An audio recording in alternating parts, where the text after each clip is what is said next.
Welcome to the Extra Mile podcast for bar exam takers. There are no traffic jams along the Extra Mile when you're studying for your bar exam. And now, your host, Jackson Mummy, owner of the Celebration Bar Review. Well, hey, everybody. Welcome to episode 285 of the Extra Mile podcast for bar exam takers. This is your host, Jackson Mummy, and this is the start of a new decade. Ooh, amazing. Happy New Year to everybody.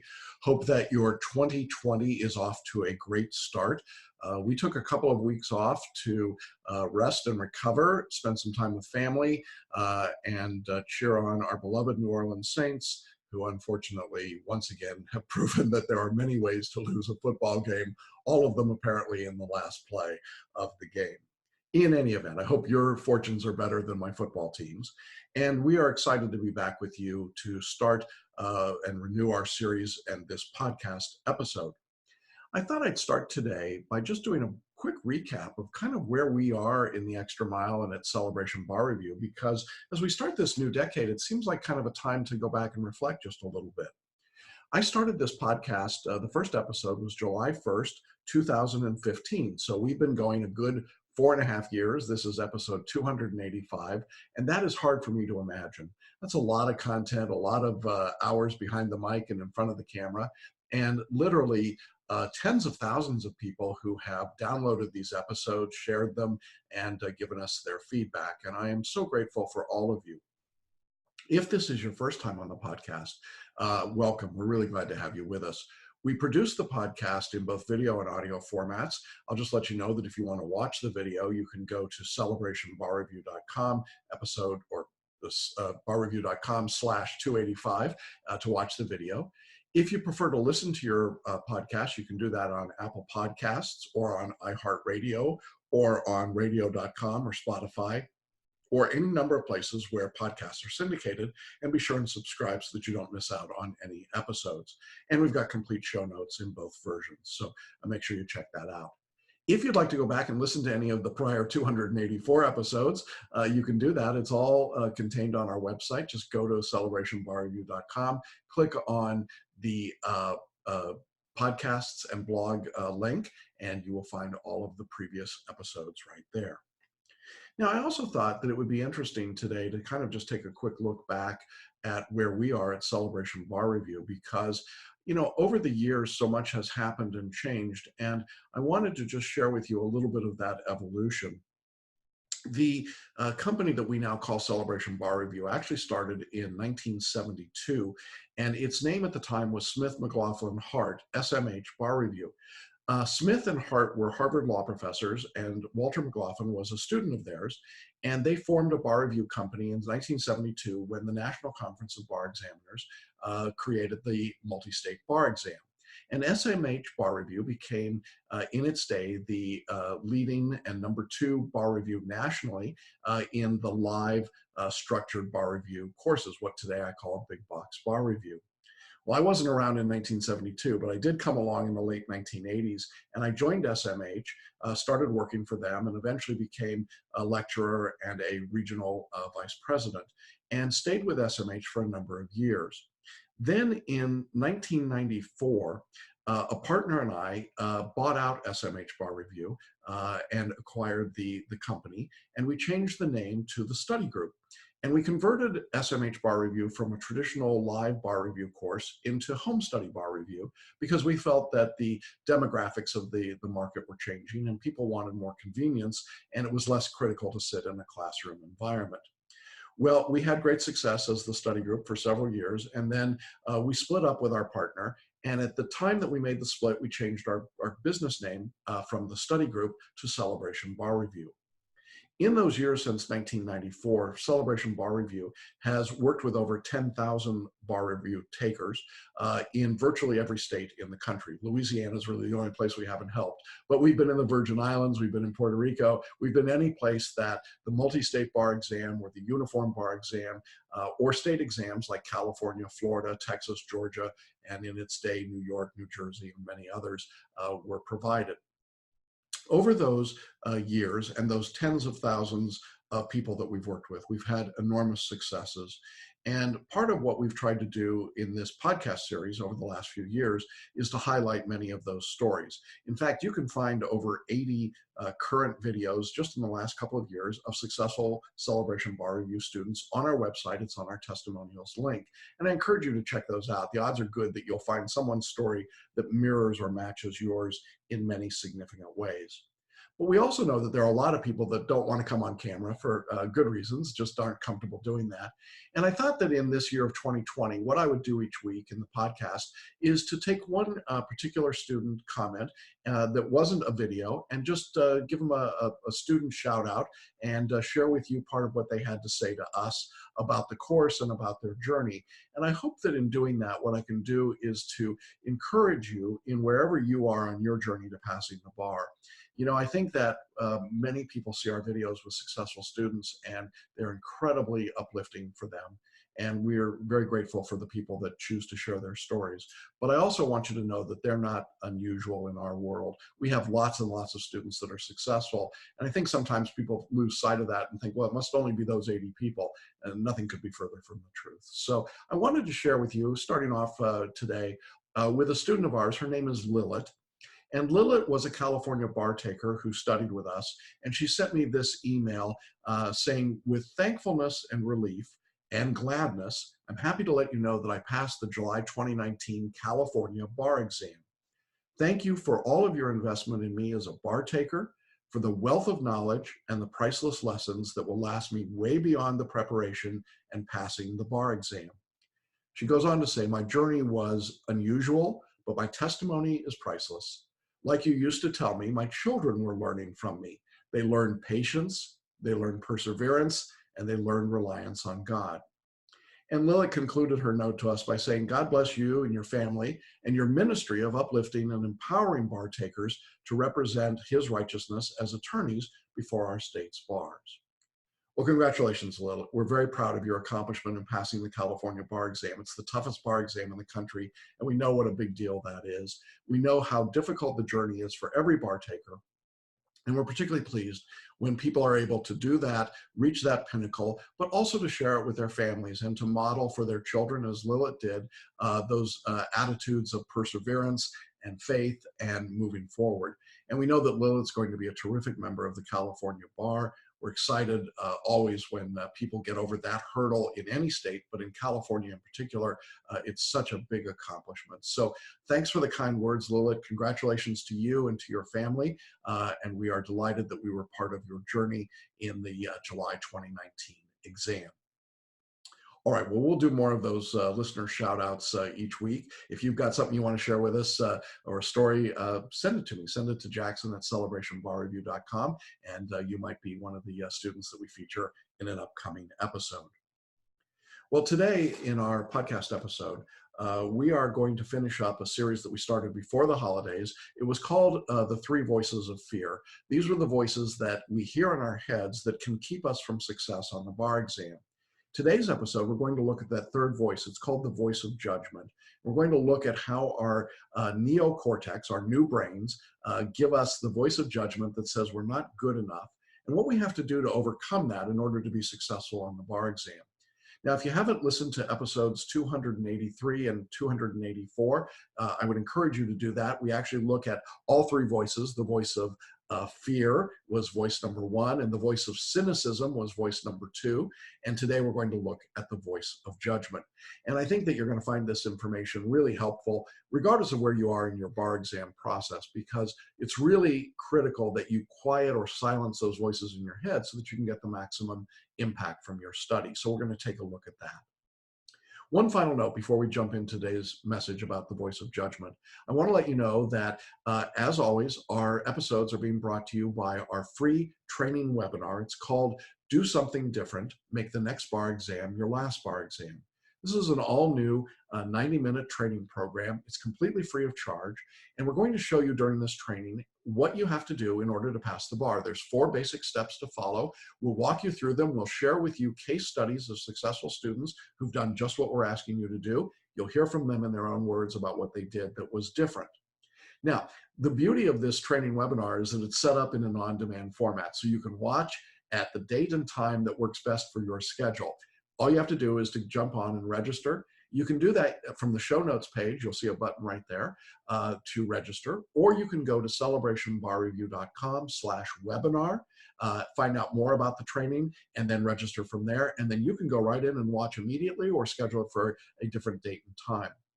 We've had thousands of people go through this training session. It's been incredibly valuable for people, and we're glad to offer it to you free of charge. And so we encourage you to get in. If you're taking the exam in 2020 or later, go ahead and jump into this training and find out what you have to do. Do something different. Make the next bar exam your last bar exam.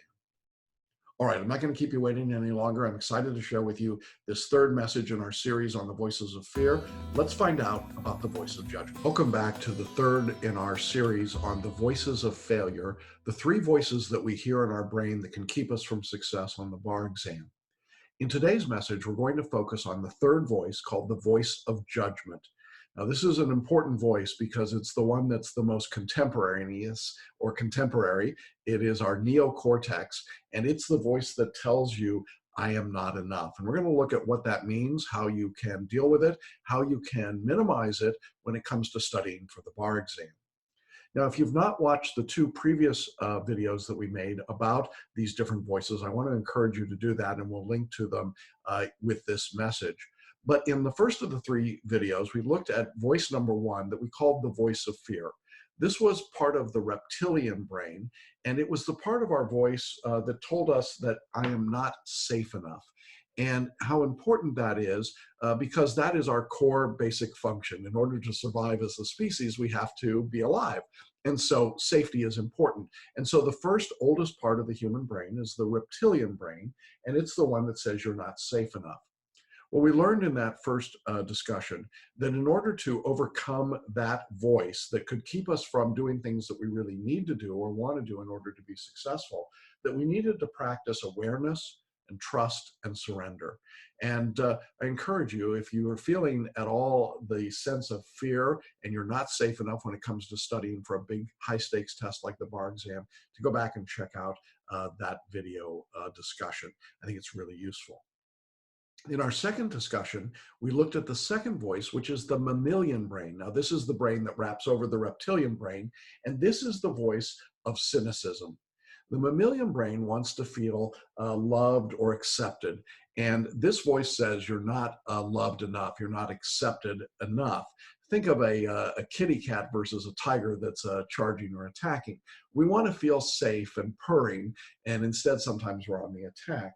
And the voice of cynicism gets in the way of bar takers and causes them to be fearful, but also to be aggressive. And that aggressiveness, that cynicism, can get in the way of learning and doing the things you need to do in order to be successful when you're studying for your bar exam or any high stakes matter.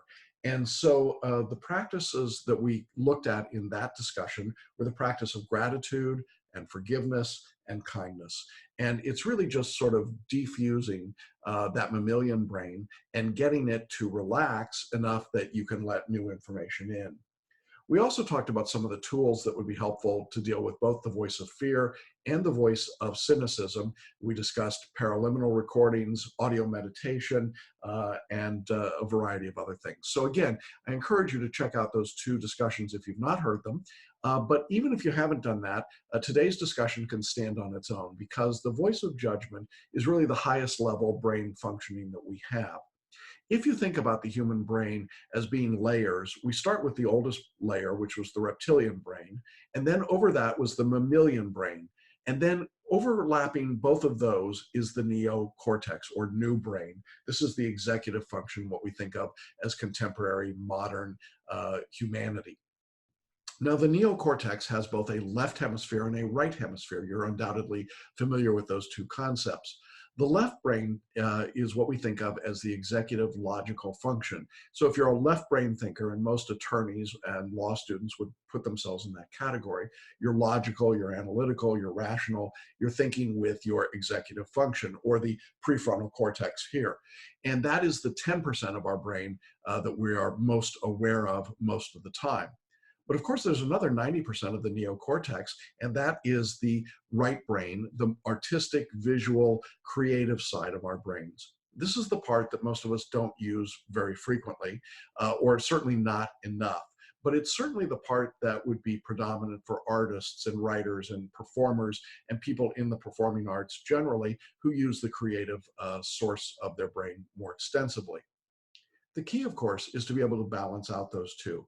And the non conscious brain, what we think of as the inner brain, is this back part of our head in the neocortex. It's the right brain. And the right brain is incredibly powerful, but often does not get much of a voice because the executive function tends to be a take charge type A kind of part of us. And it says, well, I'm in charge and here I go.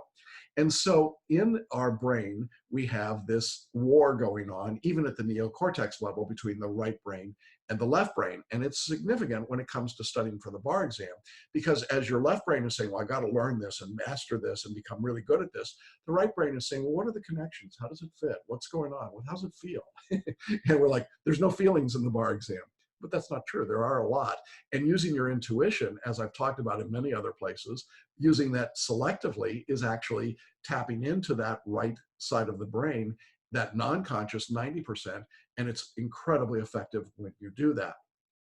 Now, I think it's important, before we delve deeper into this neocortex and the voice of judgment, to recognize that all three voices that are in our brain evolved through human physiology to protect us from danger, to keep us from making bad decisions or doing things that might terminate our lives and cause the species to die out. So they have valid functions. They act as guardians whenever we've got new information or new circumstances to deal with. And what we've discovered is that when you take on a high stakes, high pressure situation like a bar exam, those voices become more pronounced in almost everyone's head. And so they become guardians that keep us from making the changes we need to make in order to be successful. And so sometimes change is bad, but sometimes change is necessary and it's good. And I would argue that change in order to learn and be successful on the bar exam is absolutely vital. And if you let these three voices drown out your ability to make change, what will happen is that you'll find yourself in a cycle of repeating failure. And that's what I often see when I'm working with students who fail the exam over and over and over again. These three voices have become so loud in their head that it's virtually impossible, without really being intentional about it, to break them down and get past that and open up the student to recognize that they have capabilities and resources that could make them more effective. So I encourage you to think about this as something that affects everyone. And it's not always bad, but you want to be able to control it and modulate it so that it doesn't become a roaring scream in your mind that causes you to not hear anything or be able to do anything that you need to do in order to be successful. And of course, sometimes you feel like, well, I don't want to do that because I'm afraid, or sometimes I don't want to do it because I don't want to be laughed at or thought of as being strange or weird. But this third voice, the voice of judgment, says, well, listen, I'm just not enough. Now, where does that voice come from? Well, for many of us, the voice of judgment is actually personified in someone's voice, physical voice that we heard, typically as a very young child. Now, that voice of judgment may have told you that you were fat or funny or too skinny or too stupid or too slow or not good enough at baseball or not good at anything. It seems like virtually everyone has a favorite, and I use favorite in quotes, a favorite family story of the embarrassing thing that happened to them when they were a child. In my family story was that I apparently stuffed a whole bunch of cookies down my pants in a grocery store when I was 3 or 4 years old and walked around with cookies in my pants. Now, I'm not sure what cookies in my pants has to do with being a bar review provider or a teacher or a dad or a grandfather or a successful businessman or anything else, but I still remember the story, and it was a not famous, but certainly a favorite story in my family, but kind of an embarrassing story. And for many years, I would never have shared that story because I was embarrassed. It made me feel like I'm not enough. And I would suspect that if I asked you to stop for a minute and think about a story in your history, in your life, there is some story that gets told about you that makes you feel less than, that makes you feel like you're not enough. Sometimes those stories keep us from reaching the real possibilities and heights of things that we can do. Sometimes there are people in our lives who are encouragers. There is probably someone in your life, a teacher, a friend, a family member, a parent, a sibling, who said, you know what, you're amazing, you can do anything. And you believe them. And here you are today taking the bar exam. And that's wonderful. That's the kind of modeling that you want to have and to be part of. Unfortunately, in our culture, most of the modeling is negative.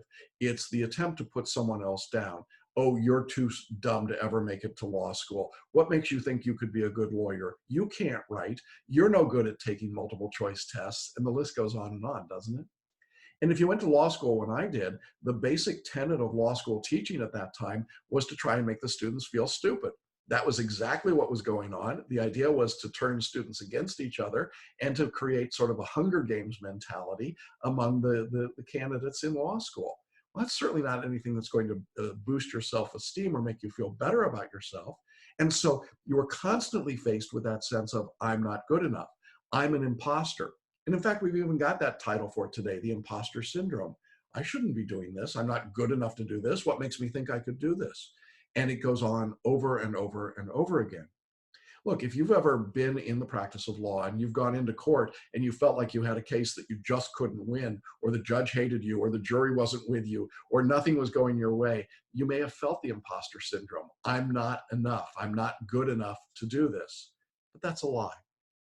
The reality is that we're all magnificent creatures of the God of our understanding, of the universe, and that in that capacity, we have unlimited ability to do things far beyond what we believed was ever possible. We are more than enough. We are more than enough to be successful at whatever we choose to do, including passing the bar exam.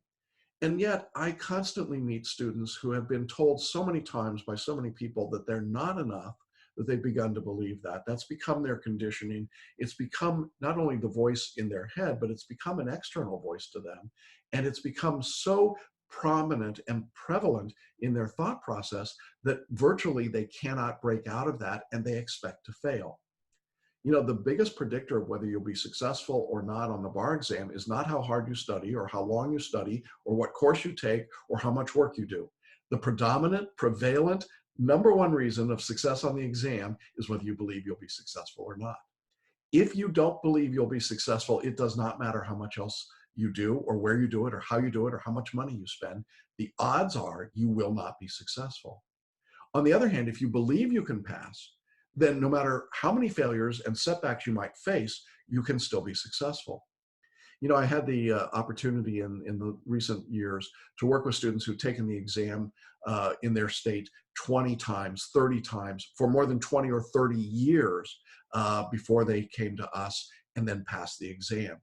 Why did that happen? Why did someone take the exam for 30 years without success and then passed? Was there something magic that happened?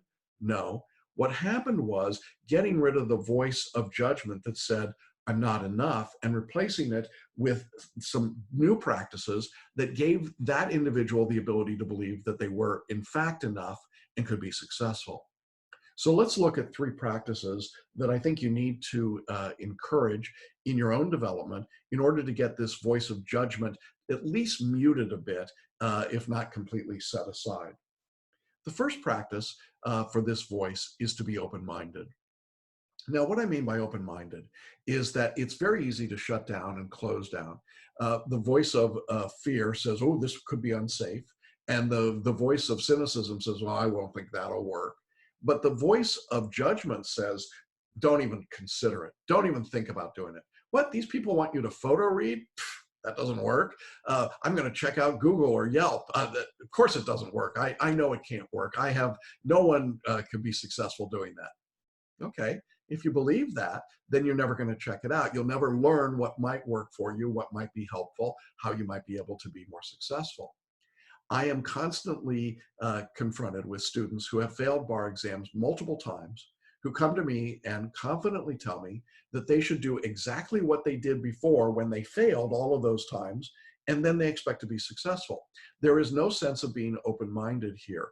I'm going to use issue spotting and IRAC writing. I'm going to memorize and recite. I'm going to create flashcards and mnemonics. Yes, and how did that work for you previously? Well, it didn't, but I'm not going to try anything differently, because why should I do that? Why? Well, it doesn't make any sense rationally, does it? And yet what that person's really responding to is the voice of judgment that says, you're not enough. And if you took the chance to be open-minded, then you're definitely not enough. You're not good enough. You don't have the self-concept to be successful. But the other part of this self-concept in the voice of judgment is you have to manage reality. And one reality is that if you're not successful at what you're doing, you have to change what you're doing to get the result that you want. And I find bar students who failed can sometimes be the most delusional people on the planet. They expect that by doing the same thing over and over and over again, that somehow the results will be different. And as we've all heard many times, that is the classic definition of insanity. But insanity is really another way of saying that you don't understand reality. You can't manage reality. And I find for bar takers who are not open-minded that they simply aren't managing their reality. They expect that somehow the exam will conform to their needs or change to adapt to them. And that doesn't happen. That is not reality. And because they're not open-minded to new ways of studying, to new ways of writing essays or performance tests, to new ways of taking multiple choice tests, that then they literally have closed themselves off from the avenues and the pathways that would make them successful. It's one of the reasons that we share the stories of successful students with our audience, because we want to help you see that there is another path. There's another route you can take. But if the voice of judgment is so loud that you literally refuse to look at it, to see it, even when it's right in front of you, then there's very little chance of you being successful. So you have to practice open-mindedness. Now, you can practice it in small ways. You can think about being open-minded about your favorite foods or drinks or the shows that you watch or the things that you like to do. You could be open-minded in your politics. You can be open-minded in your relationships with other people. You can be open-minded about the world in many different ways. But most importantly for our purposes, you must be open-minded about the process of studying. What is it that works or doesn't work? And don't presume that you know what works based on your prior experience, when the empirical evidence would have been, for many of you, it didn't work at all. And if it didn't work, be open-minded to trying something different. Does that make sense? I hope so. Well, the second practice I think you have to follow is that you have to have the pattern of recognition. You have to recognize what's going on. Now, when we talk about this idea of self-concept, I've mentioned in some of these other videos my work that I did with Bill Harris at Centerpoint Research Institute. Bill was the creator of the Holosync audio meditation program, and until his passing a couple of years ago, really was the leader in this idea of recognition and self-awareness. And I think that for bar takers, this was particularly critical because we tend to get ourselves in a cocoon-like posture, and in the world, we start to be unaware of what's going on. We have no recognition. Plato talked about the allegory of a man in a cave, and I did a video many years ago about this, but the essence of it was that the man is chained to the wall and facing a cave, and behind him, he can't turn around, but behind him there's an opening, and the sun passes through that opening. But all the man can see is the shadows on the wall of the cave. As a result, he begins to believe that the shadows are reality. He has no idea that it's actually caused by the sun coming through the back of the cave. And Plato's view of this was that that is a great deal of what human life is like. We look at the shadows on the wall and we think those are reality, when all we really have to do is turn around and face the outside, the outside world, and realize what's real and what's shadow. Now, my point about this for the bar exam is that often bar takers begin to confuse shadows with reality. And the shadows that we start to see are the shadows of marketing and the shadows of fake news and the shadows of weirdness that's out there that says, look, all you got to do to pass the bar is study for a few hours for a few weeks, or all you have to do is memorize, or all you have to do is use an algorithm, or all you have to do is take this course that everybody takes, even though it's not empirically the most successful course out there, but because it's the biggest course, it's the one that you should take. Those shadows, those unreal statements, cause us to lose a recognition of what's going on around us. We fail to recognize that the bar exam is not testing how much law we can memorize, because that's not a skill to be valued anymore. And we fail to recognize that we're being tested on our ability to analyze a problem.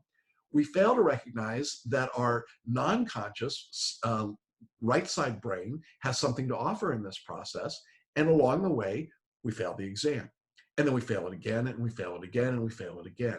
And we fail to recognize what's going on. You know, it's so obvious when I talk to a student who's been a multiple bar failure, what they have to do differently. And yet it's some of the hardest conversations that I have with people because they are so deeply entrenched in believing that the shadows they see on the wall are real. Oh, if I could just study a few more hours, or if you just had more algorithms, or if you had more mnemonics, or if I could do more flashcards, somehow I'd be successful. It's simply not true.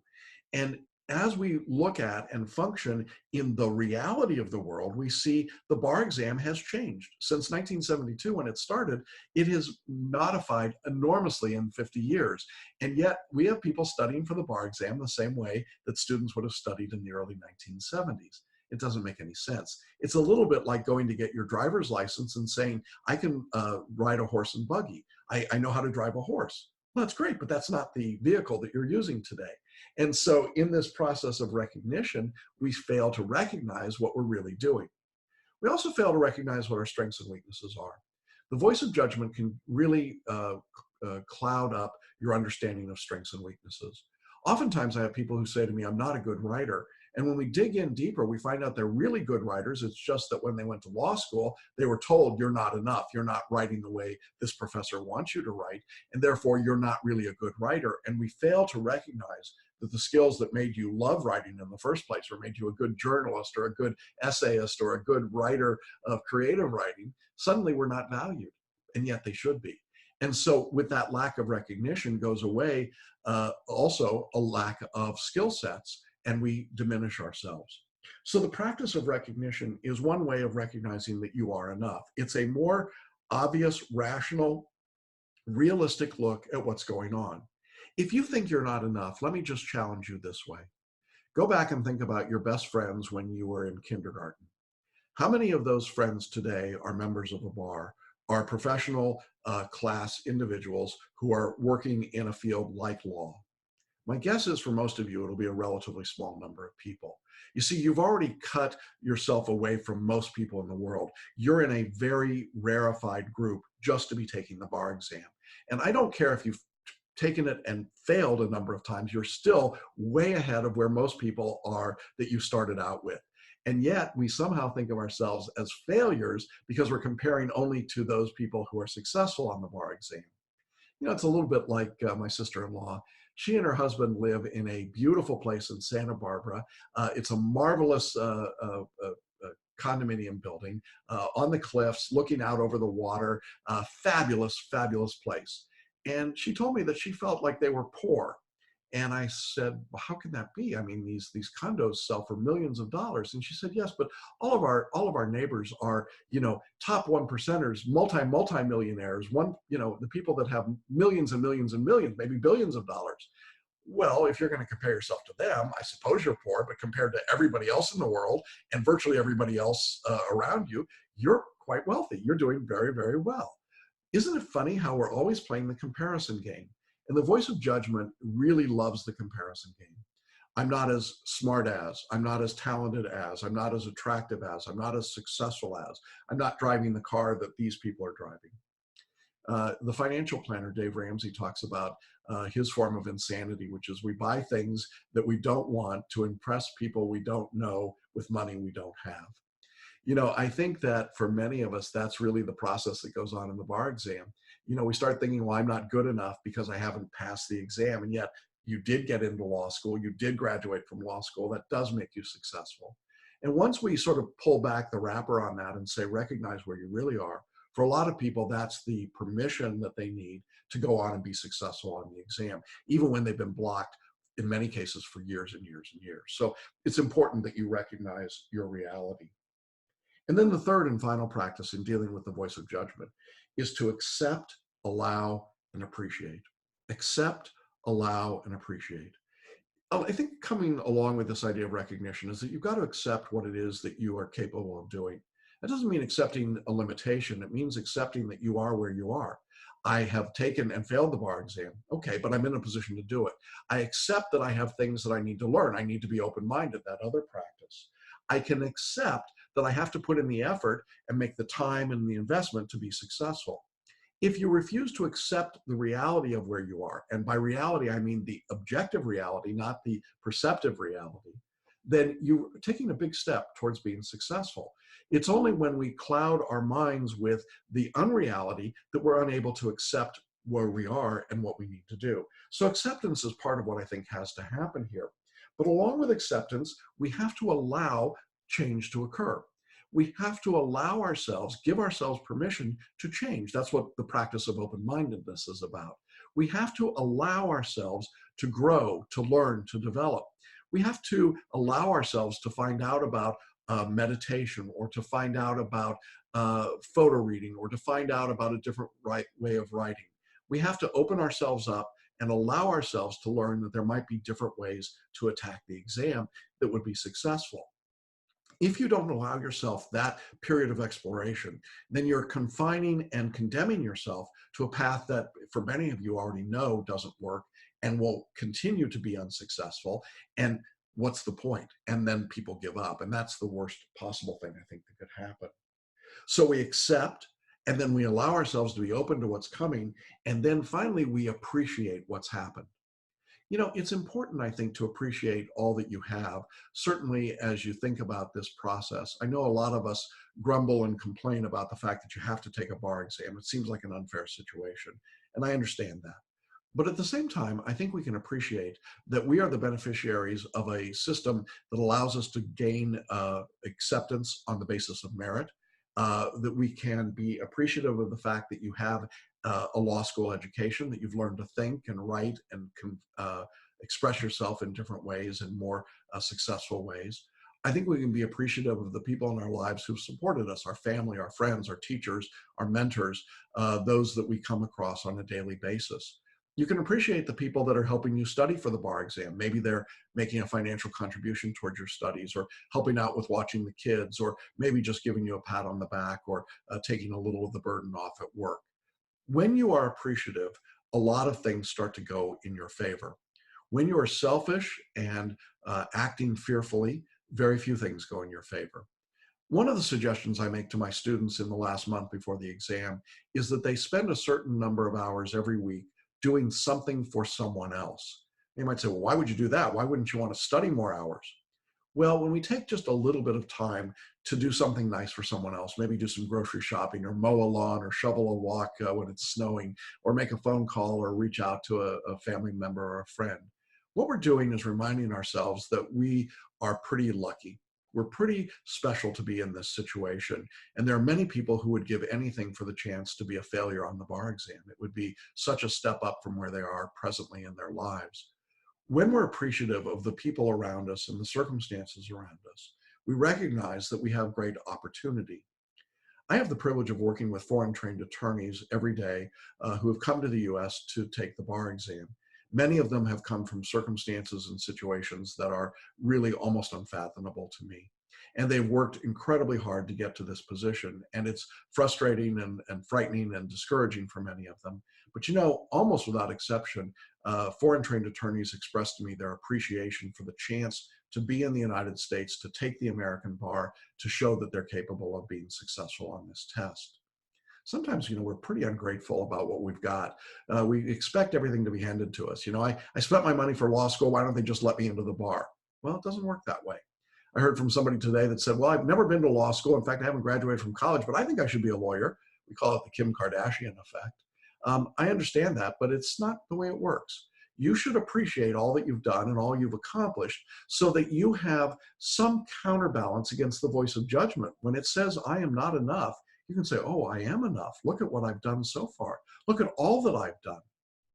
I share with my students very frequently the Wizard of Oz story. In fact, at our live boot camps, we in fact do a bit of the Wizard of Oz, because we want to remind people that this voice of judgment that says I'm not enough is really not true. You remember that the Tin Man and the Scarecrow and the Cowardly Lion all believe that they're not enough. They don't have a brain, they don't have a heart, they don't have courage. And yet the wizard shows each of them that they have absolutely more than enough. And they've always had it. They just needed to come to recognize it. They needed to appreciate their skills, their wisdom, their intelligence, their courage. It's all that it really takes. And ultimately, Dorothy has always had the ability to go home if she just clicked her ruby red slippers together and said, there's no place like home. She had to recognize, to accept, and allow that she had that ability. I know it's simplistic to say the bar exam is like a movie or a story, but the story really reflects a truth about the human condition. We all have great talents and skills and abilities that reside within us. All we have to do is reach in and use them. Like Dorothy, we can click our heels at any point and say there's no place like home, and we can pass the bar exam. It's not magic the way that we do that. It's done through simple steps. So what are the tools that you can use to deal with the voice of judgment, the voice that says I'm not enough? Well, as I've talked about before, I think one of the most important tools that you can use is to meditate. Meditation allows us to be aware of our reality. It helps us to recognize and to be open-minded. Bill Harris once said to me, no one does something deliberately to harm themselves unless they're psychopathic. In other words, we don't act against our own best interests, but often we do things that are really against our interests because we're not aware of what we're doing. We're not thinking about what we're doing, and so we take steps that any rational person would look at and say, oh, that was a big mistake to do that. When you use meditation, one of the things that you're doing is opening up new neural pathways. You're becoming more aware of the steps you're taking. You have higher recognition. You also reach an acceptance and an allowance and an appreciation because of that particular step that you're taking. And so I encourage a practice of daily meditation. We use a product called Holosync, created by Centerpoint. We'll link to that. We think it's a great product because it allows meditation to happen to you. You don't have to sit and concentrate on your breathing. It's about as effortless as anything could be. You just put on a set of headphones and listen to the recording. So that's one tool that we think is very important. Another tool that we think deals really well with the voice of judgment are paraliminal recordings. These are audio recordings that literally have different soundtracks for the left brain and the right brain, speaking to each side of our brain in order to massage our brain into toning down that voice of judgment and letting it fade away and replace it with the reality of what you're capable of doing. Now, we curated a set of 16 audio recordings with Learning Strategies, our partner here. And these are great recordings. They last about 20 to 30 minutes each. You just put on a pair of headphones and listen to them. And the titles are things like Belief and Power Thinking, Personal Genius, Peak Performance. They're terrific titles because among these other titles, those 4 are really great for helping you recognize that you are enough. You are a genius. You have the ability to do peak performance and to be a genius and a power thinker. And you can believe in yourself and you can believe in what you're doing. There are lots of great titles, and we encourage you to check that out, and we'll link to those as well. I also want to say that when it comes to this practice of open-mindedness, I want to encourage you, if you're thinking about studying for the bar, to look at photo reading.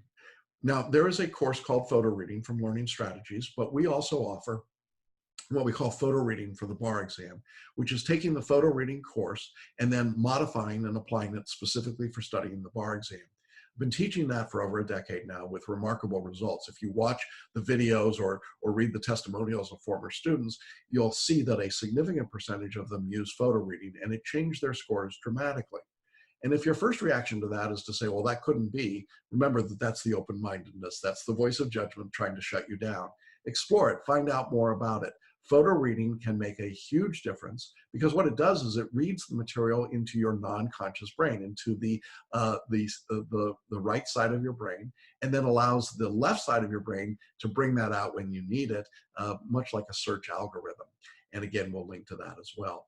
Those are all tools that we use repeatedly and consistently with great success for our students here at Celebration Bar Review. And I encourage you to explore all of those as you study and prepare for the exam.